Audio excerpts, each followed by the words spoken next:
This video is about the Grizzly benchtop radial drill press.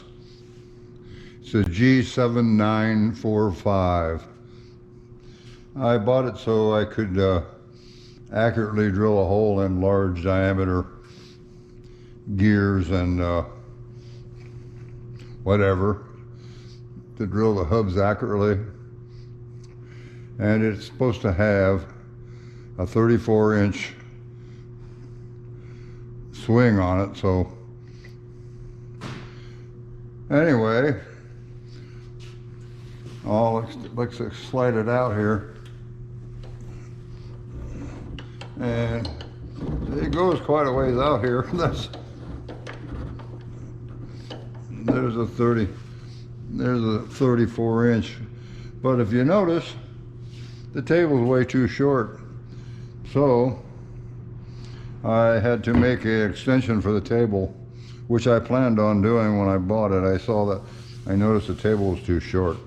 But there was a problem with the table. Let me loosen the table underneath here. Let's see here. And I'll show you what the problem was. The table wasn't strong enough. You wouldn't be able to drill into wood with a 3/8 drill bit. So here's the fix for it. Now this is a cast iron table, but it's way too weak. It's real thin here in this area. So when you try to drill into a piece of wood with it fully extended like that, it flexed the table down badly. I think you could break the table eventually. So this fix was pretty simple. I have a 3/8 square shaft here that I round fit into the curve up here in the front corner of the table underneath, and then I round it exactly the right length so you could force it in here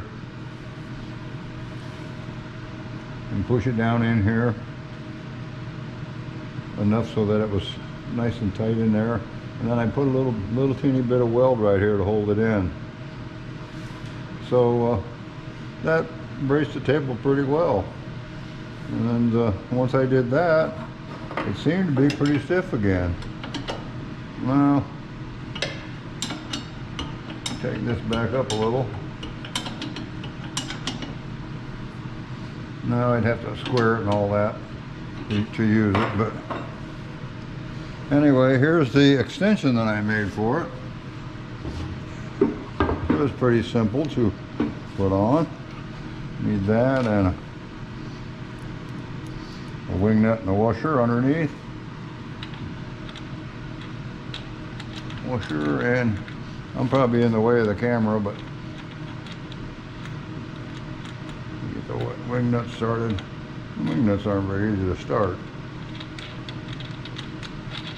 We'll just put one on for the time being, so you just get an idea. Okay, there. Now we have a table so I can reach the full length of the drill.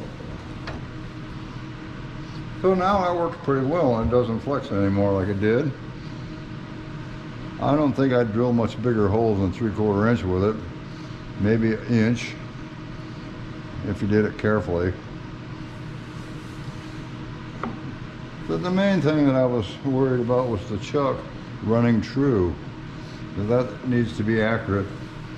And to my surprise, it's accurate. Let me get a drill bit.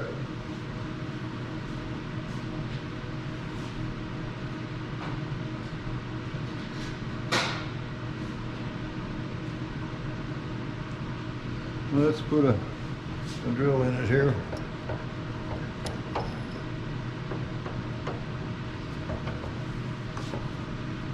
That's a 3/8 drill, I think.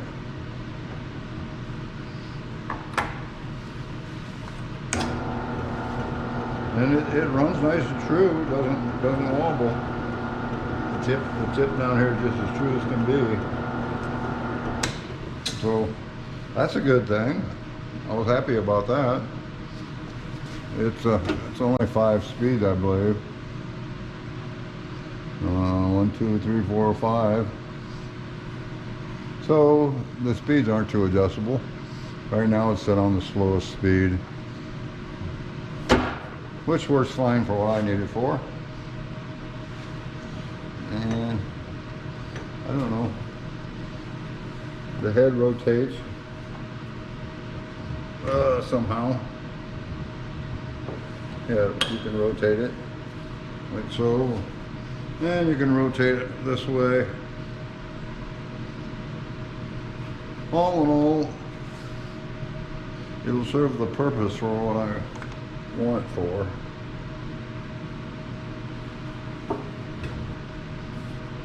And there's a little lock over here.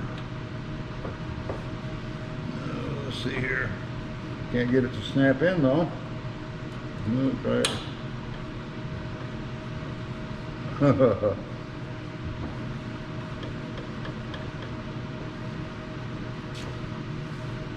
Well, there's supposed to be a lock. Doesn't seem to want to snap in place. There it goes. It's locked in the center. And once it's locked, you'll tighten these. That one. Tighten this one. All in all, it'll serve the purpose for what I want. But you're going to have to make an extension table. Why on earth that table's so short and so weak, I have no idea. I didn't really notice the table being that short in the picture in the catalog, but it's because the drill press doesn't cost very much, so it's just right for what I want it for. Anyway, that's about the size of it, so if anybody's thinking about it, you're going to have to know that that table isn't going to work for drilling out here the 34-inch swing. There won't be anything underneath unless you build a table and stiffen the table. Well, that's about it. See you later. Bye.